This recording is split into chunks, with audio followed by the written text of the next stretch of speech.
Hello everyone and welcome to another episode of Vortex Bench with Boyan, and today's episode will be a controversial one. I apologize in advance if I cough or clean nose because I have COVID. It's 2020 again for me again. I went to get tested today and I put on a face mask, and boy, what a trip to 5 years ago it was. These relics of the past. I'm generally feeling okay. I was also recently diagnosed with diabetes. Lucky me. But if you clicked on this video, you probably know who Charlie Kirk is. Was.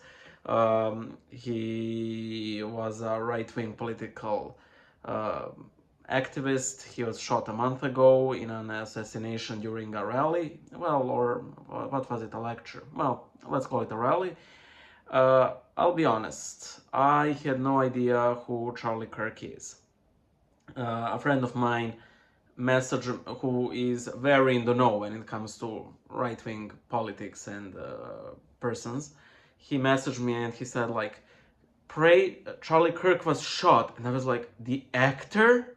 Because I it sounded like an actory name.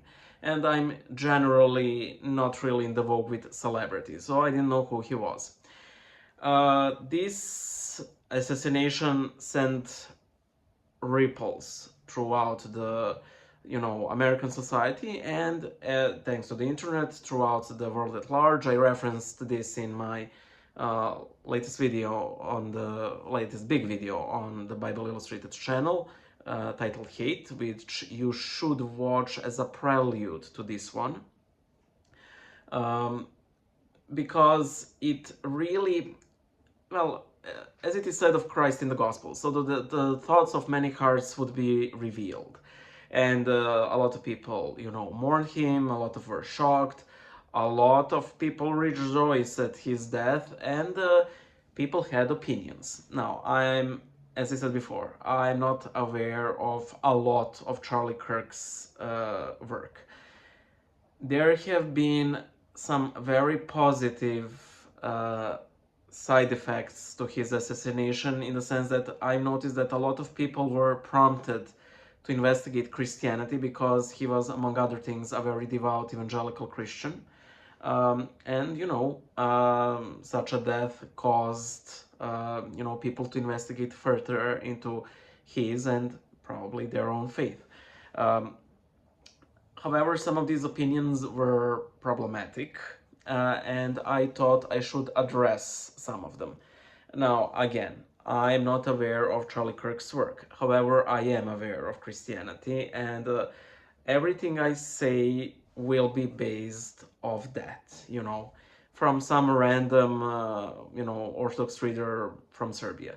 I am aware that I'm not American, and I may be, commenting on things that I don't fully understand. That is granted. This is simply random thoughts from a random guy in the random point of the world. That's not the US. So I'm not like preaching from the pulpit. I'm just talking on the ground level to you. Well, yeah. I sort of organized this right to left. So I will address bad takes from the right and then slowly move to the left, even though I know in advance that my audience tends to be nearly exclusively right-wing or right-leaning or centrist right, or at the very least centrist. The problematic people on the left probably won't hear any of this, and it's sad, but it is what it is.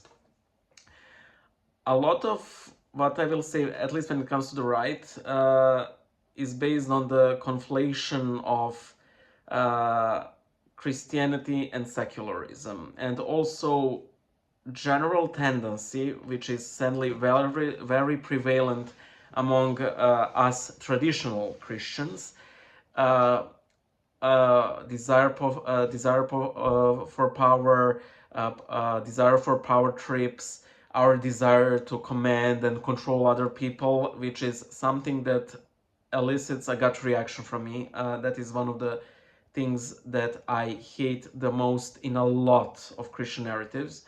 And if you ever hear any of my takes on politics, they're usually revolving around this idea. You know, that sadly, a lot of us Christians really want to impose our will and power on others, which I ultimately find very unchristian. Okay, so let us start. I had to jot down, these ideas, these thoughts. The first thing is we need to ensure that people who celebrate Charlie Kirk's death are fired. Uh, to put it very simply, this is a sin of vengeance, and there is no beating around the bush about it. You simply want to cause harm, the loss of livelihood to somebody for their, I don't want to say bad, horrible take. There are some exceptions to this. If this is the case of, like, for example, teachers, clergy, yes, it is, I believe, very appropriate to notify the, I don't know, director of the school, or however you call them in the United States, or the bishop, or whoever, the superior is, because these people, or people who, for example, work in the government, because these people are generally followed by people who are their subordinates, pupils, parishioners, and so on. They are to lead by example, or in the case of, like, they work in the government, I think at least should show some modicum of unbiasedness. However, in general, I've seen actually people trying to make lists of everyone, regardless of what their occupation is, so that these people would get fired. One of the worst, description, justifications for this is, well, these people need to learn that their behavior comes with the consequences. Can you list me an example of a vengeance where this couldn't be a justification? Somebody steals from you, you take vengeance. They need to learn the consequences. Somebody does you harm. They need to, they need to learn the consequences of their actions. The vengeance belongs to the Lord. And sometimes, and I believe that this is the Lord's preferred pathway, that vengeance takes, form not in the form of harm, but of giving grace to repentance, of learning better, learning more. This is simply not a Christian justification. This is a secularist justification. This is a justification of a world where God does not operate, and therefore we have to take things into our own hands instead of literally putting it on the Lord. I know that there are some people who literally go against me and say, well, that's effeminate behavior, you just don't want to get in the harm's way. I'll have you know that I did have very ample opportunities for some very horrible vengeances that I did not take, even if I could. And I simply take the Lord's word seriously. And another horrible justifications for this, well, the left did it first. They were firing people who celebrated the death of George Floyd. I do hope that I don't need to paint you a picture why this is a horrible argument.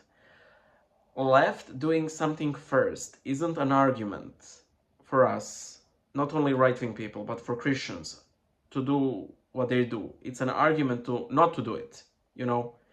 It's a counter-argument. So it's simply that. Let's see. One of the, sort of phrases that I very often saw, and I do get it why people say it, people on the left hate us and they want us dead. Be very careful with these generalizations. And as I've said on this channel many times over, as soon as you dehumanize somebody, like the entire people on the left, you will start hating them. And I mean that in the most sinful way possible. And what's worse, This line of thinking will eventually lead to some pretty horrible things because people will get prepared for the left killing them and then doing something very stupid and criminal in like this preemptive strike against the left. Yes, we are all aware that the right did not burn down cities like the left did during the George Floyd riots. And I honestly believe that right-wing people being actually practicing Christians has a lot to do with it, you know. Um, so yeah, there's that. Be like use more appropriate language, and I don't mean lighter one. I mean there are people who who literally want you dead, but things like there are some elements on the left that want you dead or something like that. But if you like generalize the entire people, even though they do might have some arguments on their side for like their improper conduct, even though they don't ultimately work, because I never think that like rioting merit something, never. um, so some people want us dead. I don't think that it's smart thing to say something like that. And again, there are cases of right-wing violence as well, you know. Do you know how like left-wingers you know, calling people Nazis so they could punch them? This is the same thing, except it's a right-wing version, but it is just as wrong, you know. um, then when it comes to people celebrating his death, I want to say something very unpopular. But first, I don't think it's ever a right thing for a Christian to celebrate anyone's death, ever, because Lord made each one of us to, you know, to be a great saint before Him. You know, if somebody has died a horrible death that prevents their, you know, reconciliation with God, that is a lost opportunity for that person. And the Lord Himself laments it. He Himself does not desire the death of the sinner, even though He commands it in the Old Testament, you know. But again, it's not something that causes Him joy. And we even see that with Christ when they bring a woman caught in adultery before Him. He has zero joy out of it, you know. Um, with Charlie Kirk, I believe it was exceptionally easy to paint him as a monster. I've seen people trying to paint him as far right, as a white supremacist, as a racist, as a I don't know what. I've always seen these attempts to be fumbled by actual arguments. However, let us also be aware that we do not live in the climate where arguments really work. Like if somebody posts an inflammatory tweet and people debunk it in the replies, very rarely will the original poster delete it, apologize, or something else. Very rarely, if ever. You know, uh, one of the things that earned Charlie Kirk a lot of hate is his comment that some victims of gun violence are worth the price for the what's the gun amendment, the Second Amendment, I don't know. As a Serb, it really echoed the words of Madeleine Albright, who said that the death of all the children in Iraq was a proper price. Even though now we know that it wasn't, because all of those weapons of mass destructions were simply made up. But you probably are aware what us Serbs think of Madeleine Albright. And it had that ring to it. When you are asked such a question, it is a loaded question. You need to answer something along the lines of, we are forced to pick a lesser evil. We think that this is a lesser evil. and not say that children are a worthy price, or some, victims of gun violence. And I think he said that this in a wake of some school shooting, which again earned him a lot of hate for a lot of people. It's not right to hate him, it's not right to hate him anybody. I do understand what he was trying to say, but I'm also trying to say that I do tend to see where this hate for him is coming from, you know. I'm not trying to make this video into a gun debate video, because I know it is an exceptionally complex issue, and I do as your best case fence sitter, I do see both sides of the argument. When it comes to more left arguments, um, uh, I've seen this meme, and it was so bad. Like, oh, people were calling for the death penalty of the shooter, but when they saw that he was white, they were all calling for thoughts and prayers. I honestly don't think that anybody thought that the shooter was black, because for some reason, there's this tweet that goes, I never thought that Dr. Pepper could be a woman. Am I a bad person? This is similar to that. I never for a second thought, for example, that the shooter could be a woman, or could be a black person, or a person of color, or whatever. Everybody I've seen online, I've never seen anybody try to say that this was a black person. I never saw anybody have a more charitable take on him because the shooter was white. A lot of people were calling for his death penalty, and not a zilch changed after it was revealed who he was. I myself am not really pro death penalty, but again, I do see why it is sought in this case, because you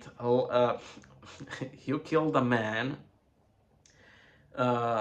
in front of his family, and caused the additional division across the entire American society. And again, there were ripples throughout. Actually, I have a friend who said that, oh, they shot Charlie Kirk, thank God. And I was like, man.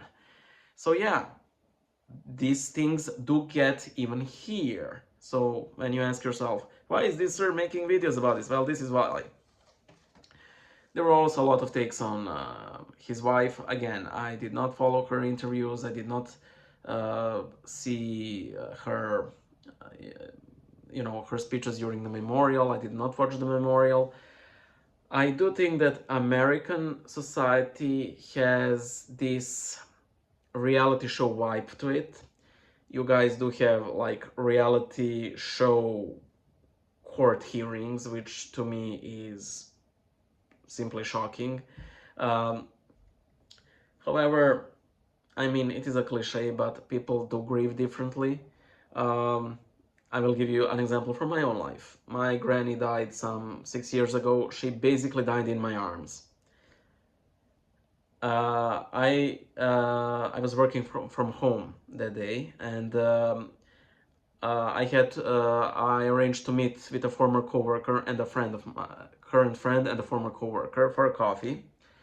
So she dies, and as she was cooling in on the sofa, I call him and I say, "Hey man, I have to cancel. My granny just died on my arms." And he's like, "Oh no, please accept my condolences. Please, if there's anything I can do to help, please let me know." And I'm, "Okay, thank you. Can you help me wash her?" And you could hear this palpable silence from from his side, and he goes, "Okay, I'll be there soon." And I'm like, "No, I'm joking. There are services that do that, but thanks, you're the best." Essentially, I cracked a joke about the woman I've loved my entire life, who loved me to no end, and who died 10 minutes ago. I still think it's one of my best jokes ever. But I deal with grief with humor very often, and very sometimes I post something like that on Twitter, on occasion somebody else's death, and very soon I get a DM, "Guy, please delete this. people will take it poorly, and they understand why they will, because they think I'm mocking. Well, no, I'm simply channeling my grief in my weird own ways. And I can't even imagine how I would process if my family member was shot in front of me. I don't know. So, yeah, one of the horrible takes I've seen is somebody screenshotted like Erica Kirk during, I think, her first like speech after the murder of her husband, and the comment was, "She looks so evil." There's some real projection going on there. Like, she just witnessed the murder of her husband, and